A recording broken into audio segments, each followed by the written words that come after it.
Bonjour, je m'appelle Jean-Jacques Nantel. Pour se donner bonne conscience quand il s'agit d'expliquer la pauvreté historique des Canadiens français, les Canadiens anglais blâment ordinairement la religion catholique, la langue française ou notre manque d'esprit d'entreprise. Pourtant, du temps de la Nouvelle-France, il s'agissait bien du même pays, du même climat et du même peuple catholique qui parlait français et qui, à chaque génération, produisait des quantités de marchands, de riches et même des nobles qui se promenaient à l'année longue en dentelle et en carrosse. Si l'année 1760 a été celle où les Québécois sont passés brutalement de la richesse à la pauvreté, c'est bien sûr parce que c'est cette année-là qu'ils ont été vaincus militairement. Comme les Anglais, d'après 1760, contrôlaient le gouvernement, la police et l'armée, ils n'ont eu aucun mal à s'emparer en moins de 30 ans de 90% du commerce et de l'économie, et ça c'est même si à cette époque-là, ils ne représentaient que 5% de la population. Autrement dit, en une seule génération, les Québécois, dont la plupart avaient été impliqués pendant 150 ans dans le commerce des fourrures, ont cessé d'être un peuple de marchands et d'explorateurs pour devenir une nation d'agriculteurs sédentaires et pauvres. Par la suite, les Canadiens anglais, qui appartenaient au plus grand empire que la Terre a jamais porté, ont facilement pu se transmettre leurs privilèges de génération en génération en se servant de la révolution industrielle, qui est née en Angleterre, en nous noyant sous une immigration massive de Britanniques et d'Européens, ou encore en profitant du fait que certains des nôtres acceptaient de se vendre aux plus offrants. Rassurez-vous ici, ce n'est pas les Québécois qui sont comme ça, c'est l'humanité. De la racaille comme ça, on en trouve partout sur la planète. Comme je le dis toujours, le problème au Québec, ce n'est pas l'anglais, les anglo-québécois ou le Canada anglais. Le problème, c'est le système de détournement de richesse qui a été mis en place par ceux qui nous ont attaqués en 1760 et que leurs descendants n'ont eu qu'à développer pour continuer à s'enrichir à nos dépens. Au Québec même, les anglo-québécois n'ont jamais cessé d'utiliser tous les petits trucs du racisme systémique pour se remplir les poches en accaparant la majeure partie des gros salaires d'administrateurs qui étaient produits grâce au travail du reste de la population.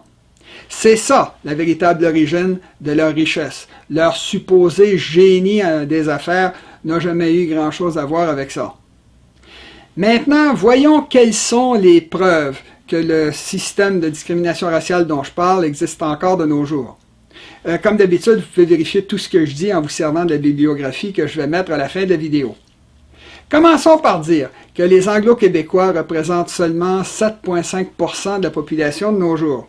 Alors, comme vous pouvez le voir ici, la proportion de la population d'étudiants qui fréquentent le réseau d'éducation anglais au Québec n'arrête pas d'augmenter à mesure qu'on s'approche des universités, c'est-à-dire à mesure que les salaires d'administrateurs augmentent. Ce qui fait que les subventions du Québec pour le fonctionnement des universités anglaises au Québec atteignent 21%, c'est-à-dire 3 fois plus que la proportion des anglophones au Québec. Quant aux subventions de recherche fédérale, elles atteignent 39%, c'est-à-dire 5 fois plus que ce qu'ils mériteraient normalement. Enfin, les Anglo-Québécois sont les premiers à admettre que les 2/3 des diplômés des universités anglaises au Québec finissent par le quitter pour aller enrichir avec vos taxes les autres provinces. Comparons maintenant les salaires des recteurs d'universités au Québec. Comme vous pouvez le voir, les recteurs anglophones sont dans une classe à part par rapport aux recteurs francophones. Mais le cas le plus flagrant, c'est celui du recteur de l'Université du Québec à Montréal qui gagne 100 000 $ de moins que le recteur de l'Université Bishop alors qu'il doit administrer 9 fois plus d'étudiants. Pour ce qui est des commissions scolaires au Québec, les anglophones en gèrent 13%, c'est-à-dire à peu près 2 fois plus que ce qu'ils représentent en pourcentage de la population. Si c'est comme ça, c'est entre autres parce que la Constitution canadienne protège beaucoup mieux les commissions scolaires anglophones du Québec que les commissions scolaires des francophones hors Québec, ce qui mène à des aberrations comme celle-ci. La commission scolaire Eastern Shore ne gère que 16 écoles pour une moyenne de 71 étudiants par école. La commission scolaire bilingue du littoral, qui fonctionne en anglais, gère seulement 12 écoles pour une moyenne de 44 étudiants par école. Quant à la commission scolaire New Frontier, elle ne gère que 12 écoles. Et n'oubliez pas qu'un directeur de commission scolaire, ça gagne entre 100 et 170 000 $ par année au Québec. Et qu'après ce directeur de commission scolaire, il y a toute une administration qui est également en anglais.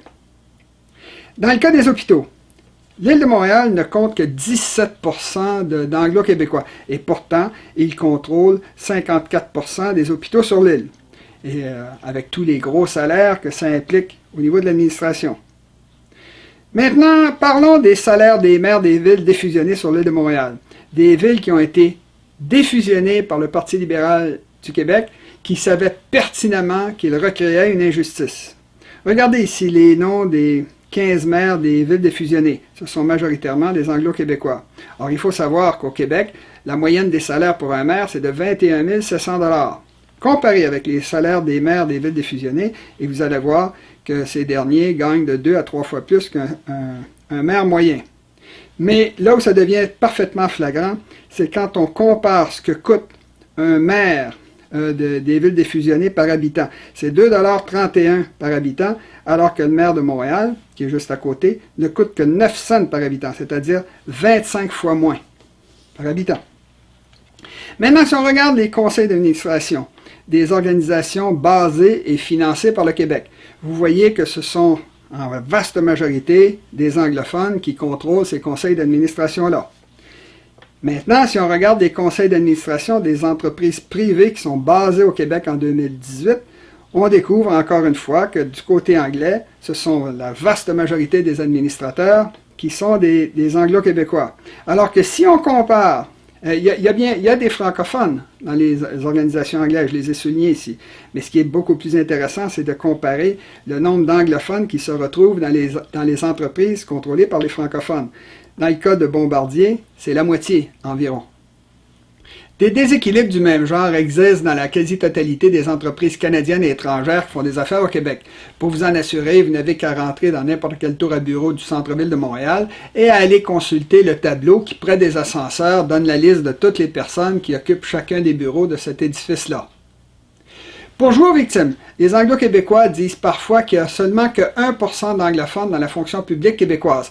Mais en disant ça, ils oublient de mentionner qu'au Québec, il y a 2 gouvernements et qu'au niveau du gouvernement fédéral, ils obtiennent beaucoup plus que leur part des gros emplois d'administrateurs qui sont financés avec les taxes fédérales payées par les Québécois, notamment dans la ville d'Ottawa. Bien sûr, la principale tâche du premier gouvernement d'un Québec indépendant sera de rétablir la justice et l'équité au Québec en éliminant tout ce racisme systémique. Pour y parvenir, le gouvernement n'aura qu'à modifier ses règlements, ses lois et si nécessaire sa constitution pour punir monétairement les entreprises qui continueraient à discriminer contre les francophones. Privez-les seulement de contrats gouvernementaux et vous allez voir avec quelle rapidité ces gens-là vont changer leur façon de faire. Quand vous voulez changer une société, le plus efficace, c'est toujours de s'attaquer au portefeuille de ceux qui nuisent. Puisqu'on parle d'argent, je remercie ceux qui acceptent de m'aider financièrement en se servant des outils informatiques qui sont devant vous. Et j'espère que vous allez m'aider dans ma tâche en utilisant cette série de vidéos qui, elle, est complètement gratuite pour convaincre vos parents et amis. À la prochaine!